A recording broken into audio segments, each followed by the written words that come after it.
की पैदाइश 20 नवंबर 1750 और उर्दू तारीख के हिसाब से 20 जिलहिज्जा 1163 हिजरी को देवान हाली में पैदा हुए।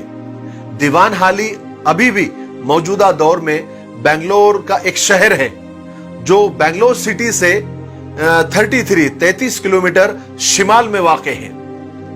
टीपू सुल्तान रहमतुल्लाह अलैह का नाम अरकाट के एक बुजुर्ग टीपू सुल्तान औलिया के नाम पर है। हालांकि उनका पूरा नाम फतेह अली टीपू है और वालिद का नाम हैदर अली था। हैदर अली जुनूबी हिंद में 50 साल तक अंग्रेजों से लड़ते रहे और उनके दांत खट्टे करते रहे। हैदर अली ने बचपन से ही टीपू सुल्तान की पढ़ाई, उनकी फौजी ट्रेनिंग, उनकी सियासी ट्रेनिंग, उनकी घुड़सवारी और उनकी तलवारबाजी पर खास तौर पर तवज्जो दी। टीपू सुल्तान का एक बहुत मशहूर कौल है जो आज भी हमारे हौसलों को बढ़ाता है। फरमाते थे कि शेर की एक दिन की जिंदगी गिदड़ की 100 साला जिंदगी से बेहतर होती है। टीपू सुल्तान की जिंदगी एक सच्चे मुसलमान की जिंदगी थी जो बिल्कुल तासुब, जातिवाद, नस्लवाद और आपसी नफरत से बिल्कुल पाक साफ थी। उनकी फौज में कई गैर मुस्लिम भाई बड़े बड़े ओहदों पर फाइज थे और वो इतने बड़े हुक्मरान होने के बावजूद टीपू सुल्तान खुद को एक आम आदमी समझते थे। बिल्कुल सीधी सादी जिंदगी थी। खास बात आपको बताऊं, वो हमेशा बावजू रहते थे और कुरान पाक की तिलावत बहुत पाबंदी से किया करते थे। दिखावा, तसन्नु और आर्टिफिशियल रहना उनको बिल्कुल पसंद नहीं था। वो परहेज करते थे।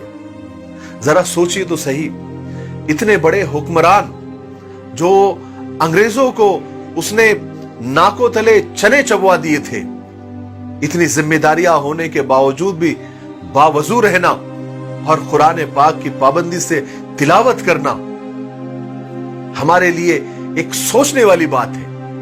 हम तो एक छोटी सी दुकान क्या डाल देते हैं, या एक छोटी सी नौकरी क्या कर लेते हैं, या एक छोटा सा कारोबार क्या कर लेते हैं, हमारे लिए तो बहानों के दरवाजे खुल जाते हैं।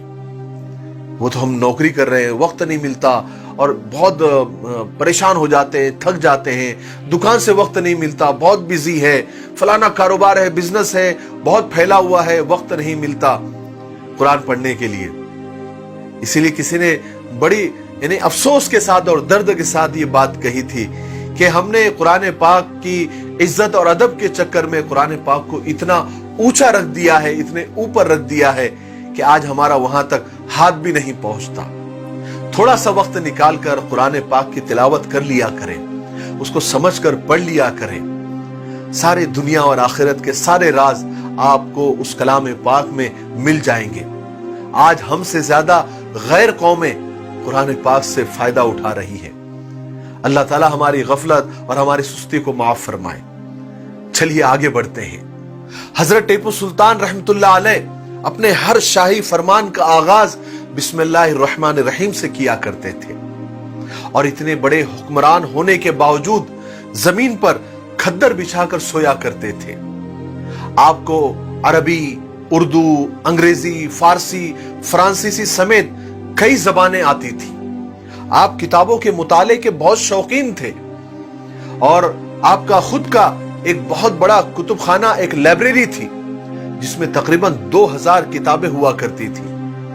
और साइंस आपका फेवरेट सब्जेक्ट था। आपको साइंस में बहुत दिलचस्पी थी। आपको बर्रे सगीर का रॉकेट साज भी कहा जाता है।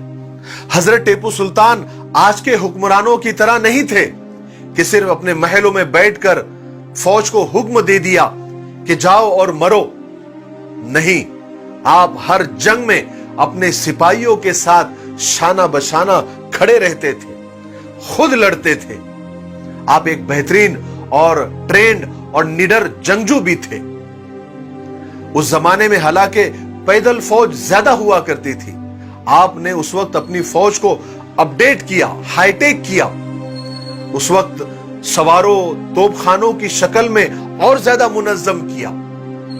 शायर मशरिक अल्लामा इकबाल रहमतुल्लाह अलैह ने 1929 में शहीद टीपू सुल्तान के मजार पर हाजिरी भी दी थी।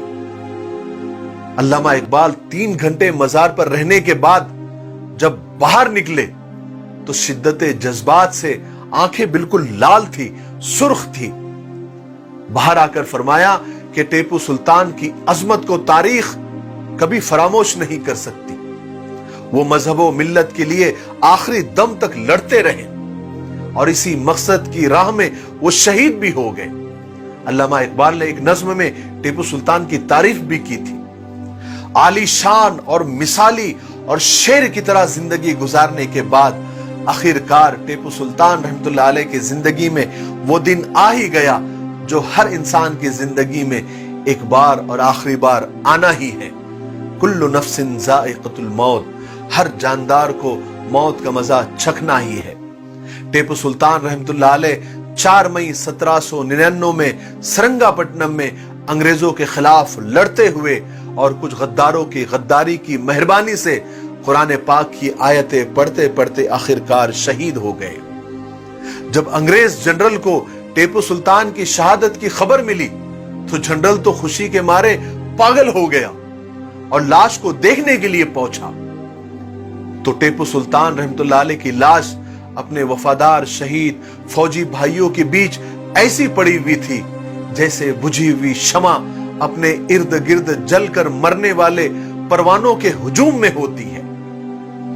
जनरल ने सुल्तान के हाथों में दबी उस तलवार से पहचान लिया। यह तलवार आखिर तक टीपू सुल्तान रहमतुल्लाह अलैह के फौलादी फौजी पंजों में कसी हुई थी। बड़ी मशक्कत के बाद उसे छुड़ाया गया। उस जनरल ने भी बहादुर सिपाही की तरह टीपू सुल्तान को सलाम किया, सैल्यूट किया और लाश के पास खड़े होकर वो तारीखी जुमला कहा जो सारी दुनिया को सुनना चाहिए। जब टीपू सुल्तान इस दुनिया से चले गए तब जनरल ने कहा था कि आज से हिंदुस्तान हमारा है। कहते हैं जब सुल्तान शहीद हुए तो आपकी आंखें खुली हुई थी तो अंग्रेज उनकी लाश को देखकर भी डर गए थे। उन्हें लगता था कि शायद लाश भी उठकर हम पर हमला न कर दे। सुभान अल्लाह। जब डरते डरते तहकीक की और जब कंफर्म हो गया कि सच में टीपू सुल्तान शहीद हो गए हैं, उनकी जान सही में चली गई है, तब अंग्रेजों की जान में जान आई। फिर लाश को अंदर महल में जनान खाने में भेजा गया ताकि अहले खाना आखिरी दीदार कर ले। कहते हैं कि उसी वक्त आसमान पर काले बादल छा गए। जब सुल्तान की कब्र खोदी गई तो आसमान का सीना फट गया, बिजलियां चमकने लगी और बारिश की शक्ल में आसमान ने भी आंसू बहाया। सीमाब अकबराबादी ने क्या अशआर में टीपू सुल्तान रहमतुल्लाह अलैह को खिराज अकीदत पेश किया है। फरमाते हैं कि हिंद की किस्मत ही में रुसवाई का सामान था, वरना तू ही अहदे आजादी का एक उन्वान था। अपने हाथों खुद अहले वतन ने खो दिया, आह कैसा बागबा शाम चमन ने खो दिया। आखिर में मैं अपने दोस्तों और भाइयों से कहूंगा टीपू सुल्तान रहमतुल्लाह अलैह के हवाले से कि भाइयों, काबिलियत वो जिसका दुश्मन भी एतराफ करे, जिसको दुश्मन भी मान ले। मेरे भाइयों, अपने हक के लिए लड़ो, अपने राइट्स के लिए लड़ो। बुज़दिली से तो मर जाना अच्छा है। टीपू सुल्तान रहमतुल्लाह अलैह की वो बात हमेशा याद रखो कि शेर की एक दिन की जिंदगी गिदड़ की 100 साल की जिंदगी से लाख दर्जे बेहतर होती है। मुझे उम्मीद है कि आज टीपू सुल्तान रहमतुल्लाह अलैह की जिंदगी के कुछ पहलुओं से हमको बहुत कुछ सीखने को मिला होगा। मेरे लिए दुआ करते रहे। अस्सलाम वालेकुम।